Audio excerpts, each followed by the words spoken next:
Hello, I hope you've all had a fantastic week.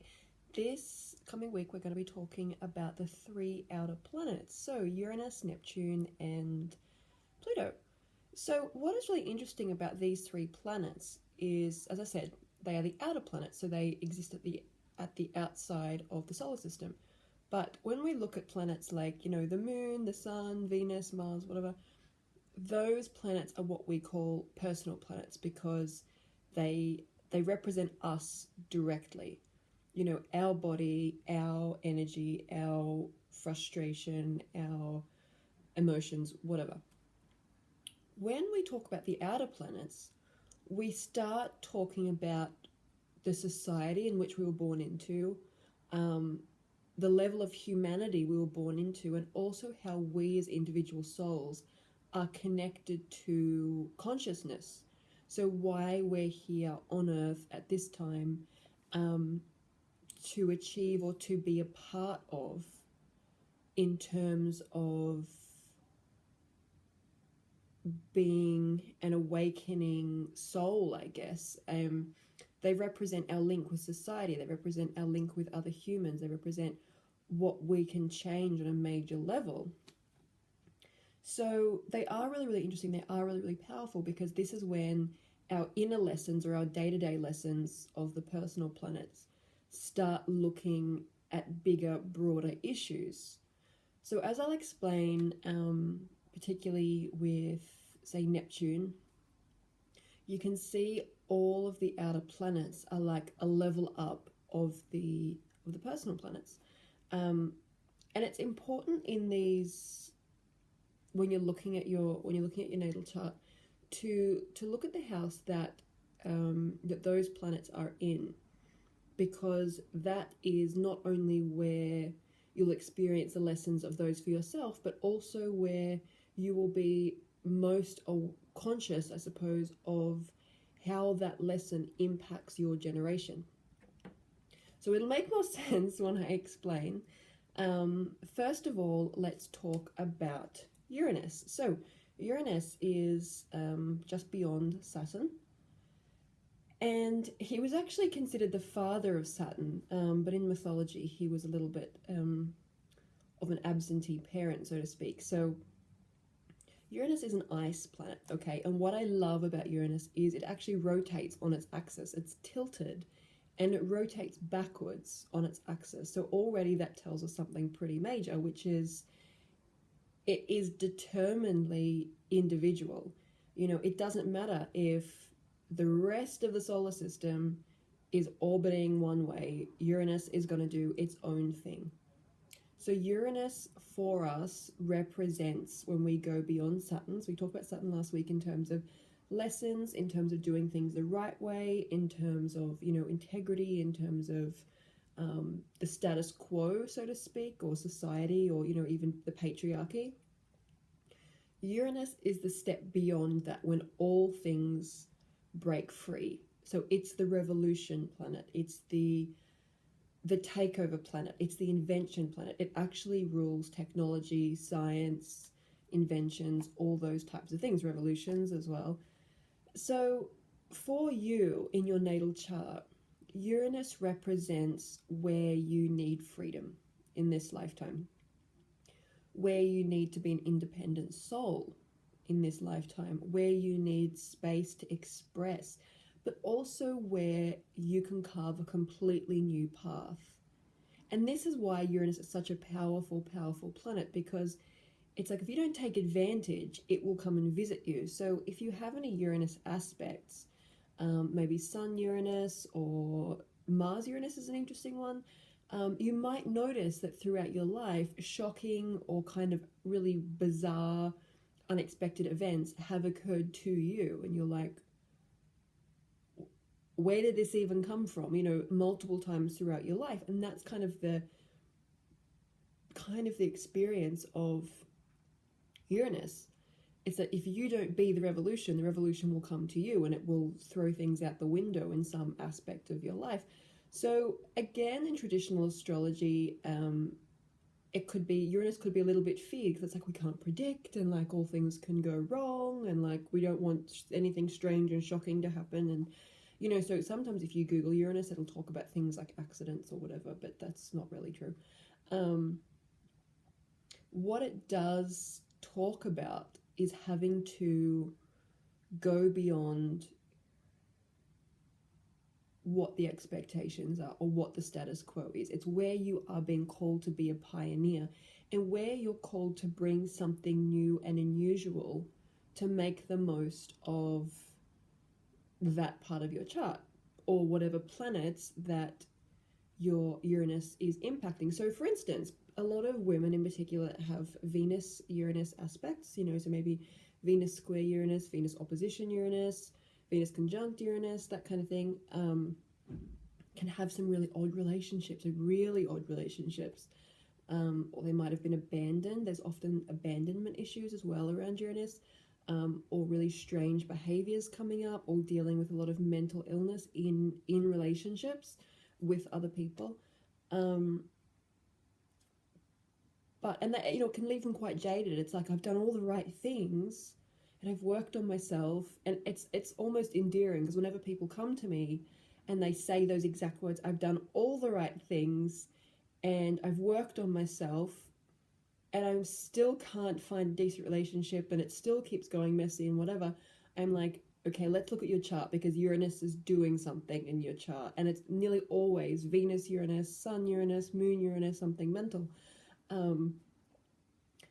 Because, like I said, Uranus is where you have to bring something unusual in order to experience. So if you have, you know, a Venus Uranus, I would say, you know, you're going to meet someone doing something like yoga or Pilates, or going to a protest for something that you care about, or joining a volunteer group, or, you know, one of those co-sharing offices, something that's really up to date, that's techie, that's changing the way people think, that's revolutionary.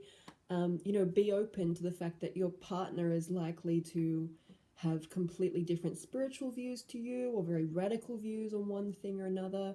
So it's like, if you can invite Uranus in a more productive way, then you'll get commitment, or you'll get reliability, or you'll get all those things that you deserve. You know, it doesn't have to be erratic and uncontrolled and a bit crazy sometimes, although of course probably in our younger years that would be the case.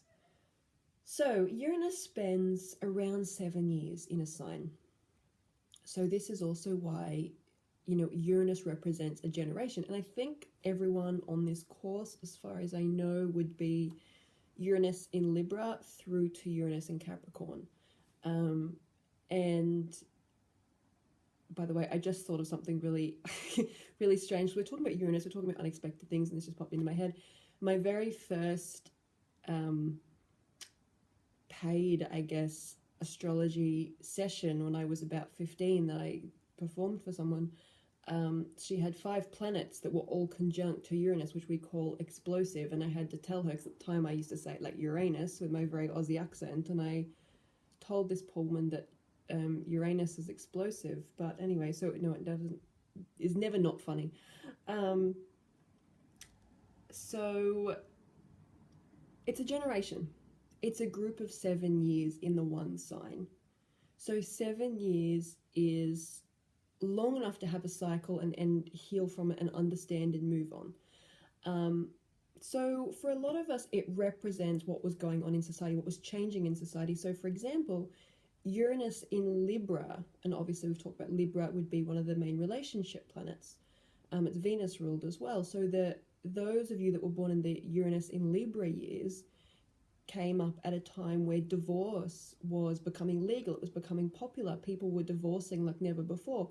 So there were new ways that relationships functioned, you know, and it brought about questions of custody. It brought about questions of independence, of single mothers, all that type of thing, you know, which is new and innovative and change and can be shocking and unexpected. And I'm sure there were lots and lots and lots of husbands that were completely blindsided in those years by their wives divorcing them or leaving them in some way. So that, if you came up in the Uranus and Libra years, which would be, I think, the early 70s through to about 1983,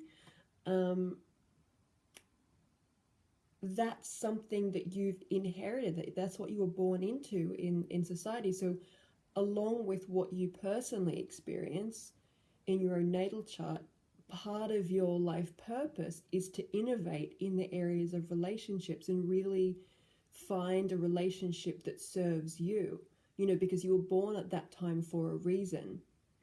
So people with Uranus and Libra, as a generation, their job is to, I guess, reinvent or rejig the way that we look at relationships. So then we move forward, obviously, into Uranus in Scorpio, Uranus in Sagittarius, all the way through to Uranus in Capricorn. So I think that covers just about everyone. But it's Uranus is really interesting because, like I said, it can happen to us or we can be a part of it. And it can be very, very hard because we want to control things. We want, shock and change and the unexpected and erraticism. Those aren't things that we normally thrive off. Humans, as a rule, don't really love change that much. So wherever Uranus is in your chart is where you have to get used to change. So it's not that that'll be out of your control, but it's some part of your life that's always going to need something new to deal with it. So you can't go and do things the old way because you're part of a generation that is reinventing how that sign, or what that sign represents in society. So the Uranus and Capricorn people, I am a Uranus and Capricorn person. We are being called, we were born into the era, I suppose, of big business, which is through the 80s, through the 80s into some of the 90s. So big business, it was sort of like the Bill Clinton years. It was all very masculine. It was power suits. And then when we entered the workforce, for the majority of us, in the mid 2000s, there was recession after recession, and there was, all sorts of things changed. So it was like, okay, as a generation, we are reinventing how the things that Capricorn represents, so big business, the patriarchy, society in general, so banks, things like Bitcoin, how all of that functions. And so our experiences when we were children, what we were born into was this time of hedonism that couldn't last. The patriarchy was very comfortable. I mean, if we look at, if we look at some of the scandals, political scandals that happened in those years, or the way that people were treated in those years, particularly women, it wouldn't be acceptable now. If we look at, maybe how Monica Lewinsky was treated, that was something that happened, when most Uranus and Capricorn people were quite young. But if we look at that now, there's no way that a woman would be treated the way that she was now, because the work that we have put in as a generation to change how the patriarchy functions, and obviously there's loads of work to go, but as a generation, that's our job. So within your own chart, it's like, how are you bringing that lesson to you personally? So an example for me would be, I have Uranus in the 8th house. So the 8th house, of course, is death, rebirth, power, intimacy. It can also talk about trauma, it can talk about abuse and those sorts of things. So they can be quite difficult. And what I do, rather than traditional clinical counseling, which to me wasn't that appealing a career path, I didn't feel like I could help people. I feel that I can help people better through their spiritual tools. So through astrology, through tarot, through things like that, which is all very Uranian.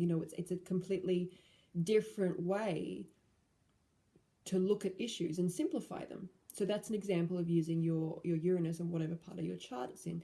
So, but also it will show you on a social level what your generation is experiencing. And it also gives you a sense of cohesion, I guess, with your own life experiences. It's not just you having a specific struggle with an issue in your life. Know that this is part of a collective lesson for your generation. and that there are no right answers. It's up to you to reinvent that. So things like yoga, things like astrology, things like Kundalini energy, electricity, life force energy. What else could we look at Uranian things? So technology, apps, anything that makes your life simpler, co-working, like I said before, even ecosystems and eco-saving, all of those things, and different currencies are all Uranian issues. They're all newer ways to deal with existing social issues. So, if you have Uranus in the fourth house, you might have come up with someone in your family who was quite erratic, or a home life that changed a lot, or that there wasn't a feeling of stability. But you can provide, as you get older, a sense of home to people who might also be experiencing that. Or, you might open a retreat center, or you might, have a share house, have a communal living situation, or you might share a vegetable allotment with neighbors, because you're bringing that sense of modernity to what was previously just erratic for no real reason. So it's something, Uranus in your chart is something that can't necessarily be controlled, but it can be very well channeled. So that is Uranus, planet of invention, change, freedom, exploration, breaking the barriers, having space, doing things in a new and exciting way. When done incorrectly, it can be on a social level, it can be riots, it can be major shocks, it can be social upheaval. We've just finished, or are just about to finish, Uranus in Aries, which has been the last 7 years. The last time Uranus is in Aries, Hitler came to power. And then obviously in the past 7 years, we've seen Donald Trump, we've seen, issues in North Korea, we've seen Vladimir Putin. So all these really hell-bent type despots, in a way, have really, really come to power. And so everything's kind of imploding at the moment. But as we move into Uranus and Taurus, which comes up mid-May and moves on to the next 7 years, you will see in society, this generation is going to be born into issues of sustainability, issues around how we process our rubbish, how we use resources, what we do with coal, what we do with money, whether or not we can trust money systems. All of those things are going to be key social features of the next 7 years. So have a look out for that as well. Now, that is Uranus. I'll be back in a moment to talk about Neptune and Pluto.